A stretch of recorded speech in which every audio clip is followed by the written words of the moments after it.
পেঁয়াজ, টমেটো, রসুন বেটে নিলাম, আলুগুলো কেটে নিলাম, আদা, জিরে, মৌরি, শুকনো লঙ্কা বেটে নিলাম। কড়াইতে মাছগুলো লাল লাল করে ভেজে নিলাম। সেই ভেজে রাখা তেলে নুন হলুদ দিয়ে আলুগুলো লাল লাল করে ভেজে তুলে নিলাম। তারপর সেই তেলে জিরে, তেজপাতা ফোড়ন দিলাম। তারপরে পেঁয়াজ, রসুন বাটা দিয়ে দিলাম। ভালো করে নাড়িয়ে চাড়িয়ে টমেটোটা দিয়ে দিলাম। ভালো করে নাড়াচাড়া করে সেই বেটে রাখা মশলাটা দিয়ে দিলাম। তারপরে মশলাটা লাল লাল হয়ে যাওয়ার পরে সেই আলু আর মাছগুলো দিয়ে দিলাম। পরিমাণ মতো নুন হলুদ দিয়ে কষাতে লাগলাম। কষানো হয়ে যাওয়ার পরে জল ঢেলে দিলাম।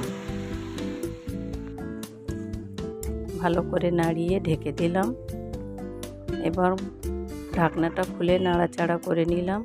নামানোর আগে গরম মশলা দিয়ে নামিয়ে নিলাম। এইভাবে আমি শঙ্কর মাছটা রান্না করলাম।